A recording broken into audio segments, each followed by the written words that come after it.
नमस्कार, आदाब, जय भीम, सत श्री अकाल। मैं हूं माजिद सिद्दीकी और आप देख रहे हैं फोकस हिंदुस्तान न्यूज़ चैनल। आज की ख़ास खबरें सब्सक्राइब करें, लाइक करें, शेयर करें। फिर आऊँगा एक ताज़ा खबर को लेकर माजिद सिद्दीकी।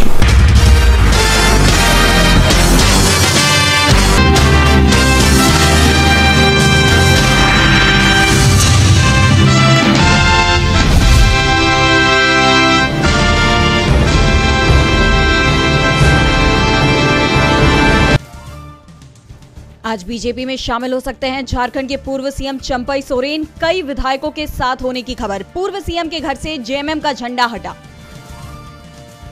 झारखंड के पूर्व सीएम चंपई सोरेन ने बीजेपी में शामिल होने की अटकलों पर तोड़ी चुप्पी। कहा, निजी काम से आया दिल्ली, मैं जहां था वहीं हूं।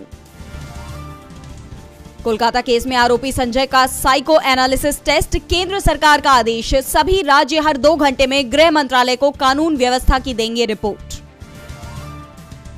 कोलकाता के बाद अब उत्तराखंड में निर्भया जैसी घटना। देहरादून जाने वाली बस में लड़की से सामूहिक शोषण। पुलिस ने ड्राइवर समेत 6 को दबोचा।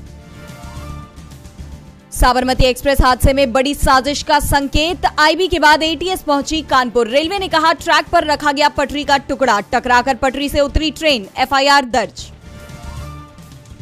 बिहार में आरएलजेपी प्रमुख पशुपति पारस को लगा झटका। उपचुनाव से पहले पूर्व बाहुबली विधायक सुनील पांडे बीजेपी में हुए शामिल। बिहार में 4 सीटों पर होने हैं उपचुनाव।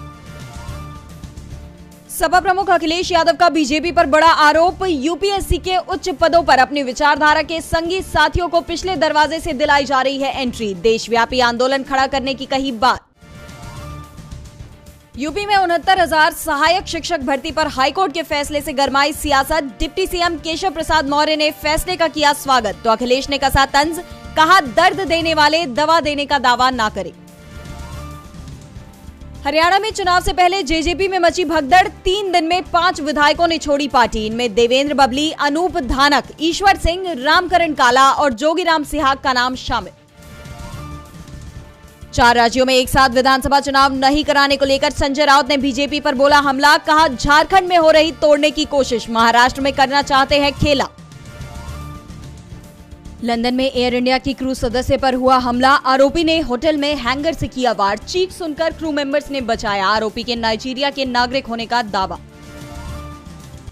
डोनाल्ड ट्रंप ने कमला हैरिस के लुक पर दिया अजीब बयान। बोले, मैं दिखने में उनसे ज्यादा सुंदर हूं। अमेरिकी अखबार में हैरिस की सुंदरता पर लिखे कॉलम पर कसा तंज।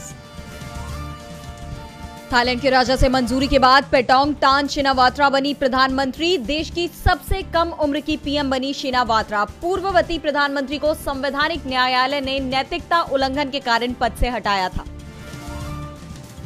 सुनीता विलियम्स के सामने अंतरिक्ष में नई मुसीबत। सुनीता को आईएसएस पर आंखों में हो रही है समस्या। लंबे समय से माइक्रोग्रेविटी के संपर्क में रहने की वजह से हो रही है परेशानी। शेख हसीना को हटाने के लिए 16 महीने पहले हुई थी प्लानिंग। विपक्षी पार्टी ने अमेरिका की सीआईए से मिलाया था हाथ। एक रिपोर्ट में हुआ खुलासा। गोला बारूद निर्माण में ग्लोबल सुपर पावर बन रहा भारत। दुनिया में बढ़ते हथियार उद्योग में बढ़ रहा दबदबा। रिपोर्ट में खुलासा।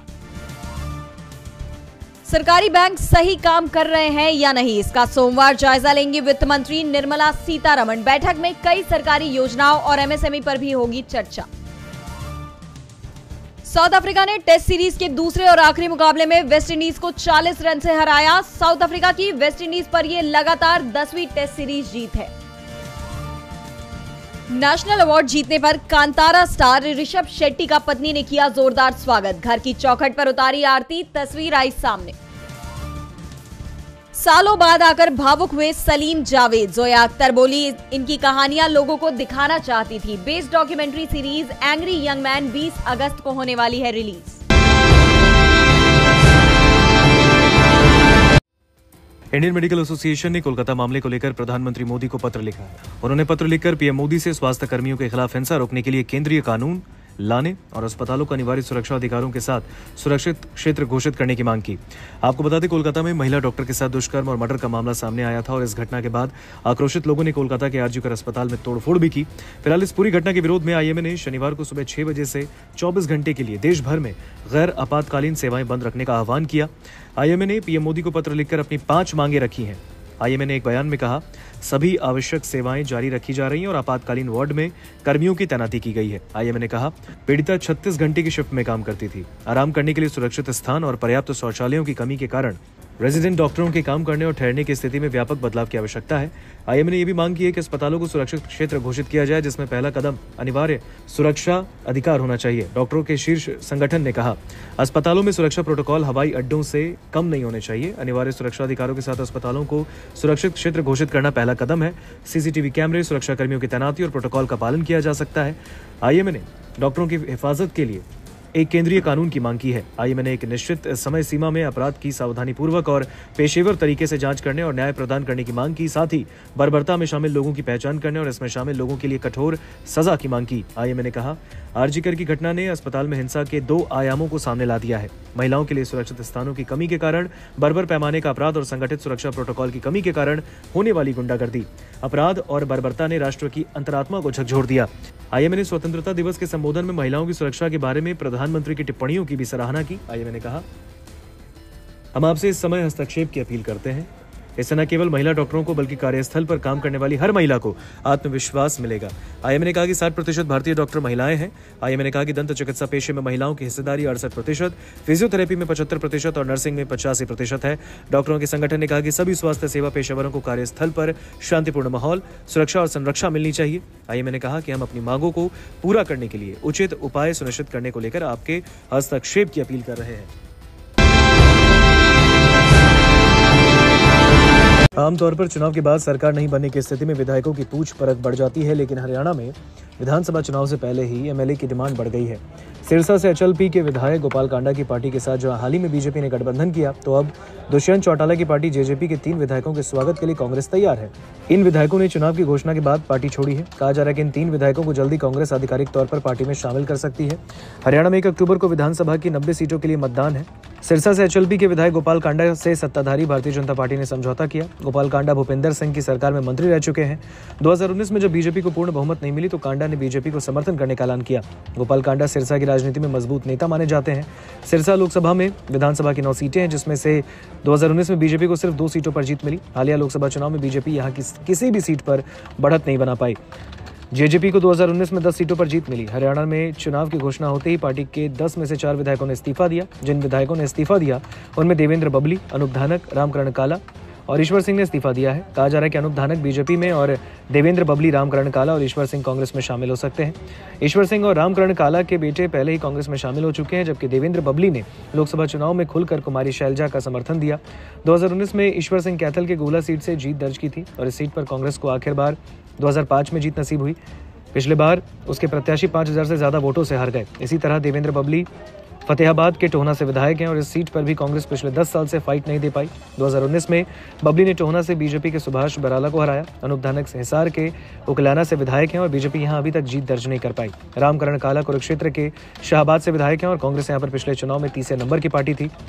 हाल ही में लोकसभा के चुनाव हुए, जिसमें 10 में से 5 सीट पर कांग्रेस और 5 सीट पर बीजेपी को जीत मिली। विधानसभा के वाइज देखा जाए तो फिर कांग्रेस को 42 और बीजेपी को 44 सीटों पर बढ़त मिली है। 90 सीटों वाली हरियाणा में बहुमत के लिए किसी भी दल को कम से कम 46 सीटों पर जीतना जरूरी है। 2019 के चुनाव में बीजेपी को 40 सीटों पर जीत मिली, जिसके बाद उसे पोस्ट पोल अलायंस करना पड़ा। इन्हीं सब परिस्थितियों से बचने के लिए पार्टियां मजबूत विधायकों को अपने पाले में लाने में जुटी है। जम्मू कश्मीर में विधानसभा चुनाव के तारीखों के ऐलान के बाद से ही सियासी हलचल तेज हो गई है। पीडीपी और नेशनल कॉन्फ्रेंस लगातार दावा कर रहे थे कि अनुच्छेद 370 की वापसी नहीं हो जाती तब तक वे किसी भी चुनाव में हिस्सा नहीं लेंगी, लेकिन अब दोनों पार्टियों का रुख बदला बदला दिख रहा है। राज्य में 18 सितंबर, 25 सितंबर और 1 अक्टूबर को विधानसभा चुनाव होने हैं। चुनाव तारीखों के ऐलान के बाद इन दोनों दलों का मिजाज भी बदल गया है। माना जा रहा है कि महबूबा मुफ्ती की पीडीपी चुनावी मैदान में उतर सकती है। वहीं नेशनल कॉन्फ्रेंस के प्रमुख फारूक अब्दुल्ला ने कार्यकर्ताओं से चुनाव के लिए कमर कसने को कहा है और जमीनी स्तर पर आधार मजबूत करने की जरूरत पर जोर दिया है। शनिवार को जम्मू में एक कार्यक्रम के दौरान फारूक अब्दुल्ला ने कहा कि हम जम्मू कश्मीर के समग्र विकास के लिए प्रतिबद्ध हैं। वहीं उनके बेटे उमर ने एक तस्वीर पोस्ट की जिसका शीर्षक था, हाल के चुनाव में स्याही का अमिट निशान अभी भी बना हुआ है और हम फिर से चुनावी मोड में हैं, हम तैयार हैं। मीडिया से बात करते हुए उमर ने चुनाव में शामिल होने के लिए अपनी पार्टी के भीतर से भारी दबाव को स्वीकार किया और अपने पिता फारूक अब्दुल्ला के स्वास्थ्य के बारे में चिंताओं का भी हवाला दिया। वहीं बढ़ती उम्र और स्वास्थ्य चुनौतियों के बावजूद नेशनल कॉन्फ्रेंस का नेतृत्व कर रहे हैं। उमर अब्दुल्ला ने कहा कि अगर मैं विधानसभा चुनाव नहीं लड़ने का फैसला करता हूं तो चिंता है कि उन्हें चुनाव लड़ने के लिए मजबूर किया जा सकता है। गौरतलब है, जम्मू कश्मीर में 40 से ज्यादा राजनीतिक दल हैं, जिसमें गुलाम नबी आजाद की डेमोक्रेटिक प्रोग्रेसिव आजाद पार्टी भी शामिल है। इनमें से कई दलों में पीडीपी और नेशनल कॉन्फ्रेंस जैसी संगठनात्मक ताकत की कमी है। हाल ही में हुए लोकसभा चुनाव के दौरान भाजपा ने कश्मीरियों से नेशनल कॉन्फ्रेंस, पीडीपी और कांग्रेस की वंशवादी तिकड़ी के अलावा किसी भी उम्मीदवार को वोट देने के लिए कहा था। हालांकि नतीजे लोकसभा चुनाव में चौंकाने वाले थे।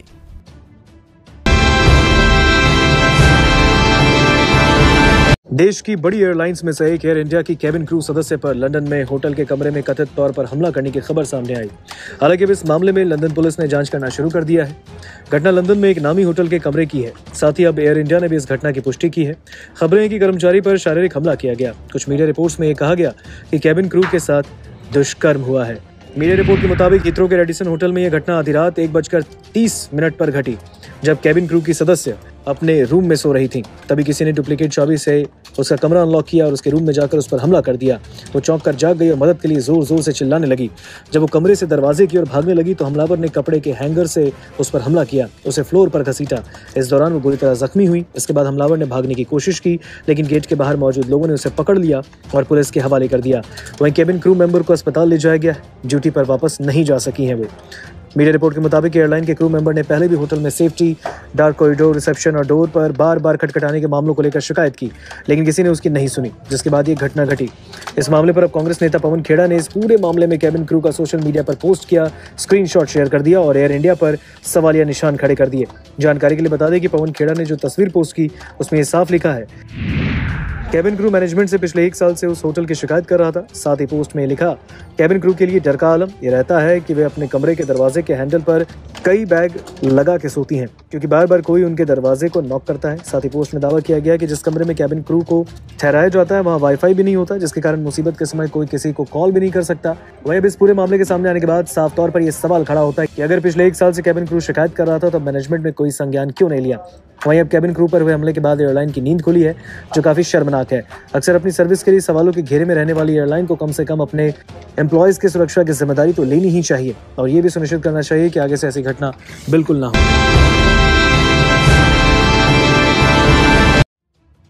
स्वीडन इस समय अपनी एक योजना की वजह से काफी चर्चाओं में है। वह अपने नागरिकों को देश छोड़ने के लिए पैसे तक दे रहा है। स्वीडन की इमिग्रेशन मिनिस्टर मारिया मल्वर ने ये प्रस्ताव बनाकर पेश किया, जो आजकल सोशल मीडिया पर छाया हुआ है। प्रस्ताव के मुताबिक विदेश में पैदा हुए जो भी स्वीडिश नागरिक देश छोड़ना चाहते हैं, वे अपनी मर्जी से देश छोड़कर जा सकते हैं। सरकार इसके लिए उन्हें पैसे भी देगी। यही नहीं, सरकार की तरफ से जाने का किराया भी दिया जाएगा। नए नियम के मुताबिक यूरोपियन वेबसाइट द नेशनल के मुताबिक स्वीडन में अभी भी देश छोड़ने पर पैसे दिए जाते हैं। पहले विदेश से आकर स्वीडन में बसने वाले नागरिकों पर ही ये नियम लागू होता था, लेकिन नए प्रावधान के तहत जन्मजात नागरिकों पर भी ये नियम लागू होगा। मौजूदा नियमों के मुताबिक यदि कोई स्वीडिश नागरिक देश छोड़ता है तो उसे 10,000 स्वीडिश क्रोन यानी कि 80,000 रुपए मिलते हैं। बच्चों को देश छोड़ने पर 40,000 रुपए मिलते हैं। इसके अलावा उन्हें किराए के पैसे भी मिलते हैं। ये पैसा उन्हें एक बार में ही देश छोड़ने से पहले मिल जाता है। हालांकि पिछले साल स्वीडन छोड़कर जाने वालों की संख्या वहां आकर बसने वालों की संख्या से ज्यादा थी। बीते 50 साल में ऐसा पहली बार हुआ था। इमिग्रेशन मिनिस्टर ने कहा कि लोग आ तो जाते हैं, लेकिन वे स्वीडन के समाज में ढल नहीं पाते। ऐसे लोगों के पास मौका होगा कि वे देश छोड़कर चले जाएं। देश छोड़कर जाने वालों को दिए जाने वाले अनुदान 10,000 स्वीडिश क्रोना को बढ़ाने की बात भी कही गई है, लेकिन उसे सरकार ने खारिज कर दिया है। सरकार का कहना है कि इससे संदेश जाएगा कि स्वीडन उन्हें पसंद नहीं करता। स्वीडन में दुनिया के कई देशों से आकर लोग बसते हैं। यही वजह है कि इस देश की आबादी 20 साल में 2 गुनी हो गई है। माना जा रहा है कि प्रवासियों की संख्या देश में 20 लाख से ज्यादा हो गई है, जो स्वीडन की कुल आबादी का 5वां हिस्सा है। ये देखते हुए 2015 में सरकार ने कई पाबंदियां लगाई, लेकिन कोई असर नहीं पड़ा। हम आपको बता दें कि हाल ही के कुछ सालों में स्वीडन में हिंसा की कई घटनाएं दर्ज की गईं। पुलिस के आंकड़ों के अनुसार पिछले साल स्वीडन में कम से कम 348 गोलीबारी की घटनाएं हुई। इनमें कम से कम 52 लोग मारे गए, जिस वजह से हिंसा की इन घटनाओं को प्रवासियों की बढ़ती आबादी से जोड़कर भी देखा जा रहा है।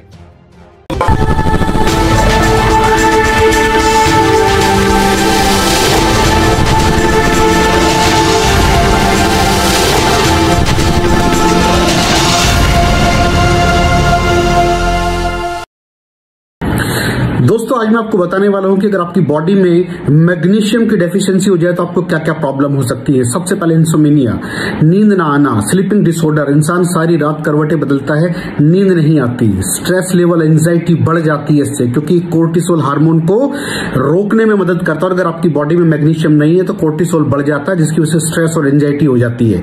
मूड स्विंग्स, इंसान को पता नहीं चलता उसके मूड स्विंग्स होते हैं, थोड़ी थोड़ी देर में गुस्सा आना, थोड़ी थोड़ी देर में चिड़चिड़ापन होना, क्योंकि ये सेरोटोनिन हार्मोन को बढ़ने में मदद करता है। अगर आपकी बॉडी में less magnesium is equal to less serotonin, और सेरोटोनिन हैप्पीनेस का हार्मोन है। अलावा इसके ये फटीग को भी कम करता था। अगर आपकी बॉडी में मिनरल डेफिशिएट है, अगर आपकी बॉडी में मैग्नीशियम नहीं है तो आपको थकावट बहुत जल्दी फील होगी, जरा सा काम करती है आपकी बॉडी थक जाएगी। पुअर डाइजेस्टिव सिस्टम, ये डाइजेस्टिव सिस्टम को भी मैनेज करने में बड़ा शानदार रोल प्ले करता है, और अगर इसकी डेफिशिएंसी है तो कॉन्स्टिपेशन, डायरिया जैसी प्रॉब्लम हो जाती है। माइग्रेन बहुत खतरनाक प्रॉब्लम है। माइग्रेन अगर डेफिशिएट है आपकी बॉडी मैग्नीशियम से तो आपको माइग्रेन की प्रॉब्लम भी हो सकती है। ब्लड प्रेशर, अगर आपकी बॉडी में मैग्नीशियम कम है तो आपको ब्लड प्रेशर की प्रॉब्लम हो सकती है। इरेगुलर हार्टबीट, ये हार्टबीट का बढ़ जाना, कम हो जाना, बढ़ जाना, कम हो जाना, मैग्नीशियम डेफिशिएट होने की निशानी है। ऑस्टियोपोरोसिस, बोन हेल्थ वीक हो जाती है, क्योंकि आपकी बॉडी का 60% जो मैग्नीशियम है वो आपकी बोन्स के अंदर होता है। अगर आप बाहर से मैग्नीशियम नहीं ले रहे हैं तो आपकी बॉडी जो है वो हड्डियों में से लेना शुरू कर देती है, जिसकी वजह से ऑस्टियोपोरोसिस की प्रॉब्लम भी हो सकती है, आपकी हड्डियां कमजोर हो जाती हैं। और मसल क्रैम्पिंग, मसल क्रैम्प, नस पे नस का चढ़ जाना, मसल्स पे अकड़ जाना, बिल्कुल चलना मुश्किल हो जाता है। तो मसल क्रैम्पिंग भी तभी होती है जब आपकी बॉडी में मैग्नीशियम की डेफिशिएंसी हो। और दोस्त, हमारे यहाँ 90% से ज्यादा लोग मैग्नीशियम डेफिशिएंसी के शिकार हैं। कहां से मिलेगा मैग्नीशियम, कितनी मात्रा में लें, किस क्वालिटी का लें? तो उसका जवाब है वेस्टीज प्राइम CMD। इसके अंदर आपको भरपूर मात्रा में मैग्नीशियम मिलेगा, आपकी सारी प्रॉब्लम सॉल्व हो जाएगी। Thank you so much. दर्शकों, देख लिया आपने हमारे वीडियो को। हमें खुशी होगी कि आपने हमारे न्यूज़ को लाइक किया और दूसरों को शेयर किया। अगर अभी तक हमारे चैनल फोकस हिंदुस्तान को सब्सक्राइब नहीं किया है तो तुरंत सब्सक्राइब करें, कमेंट करें और बेल आइकॉन को प्रेस करें। हम हाजिर हैं खबर के लिए।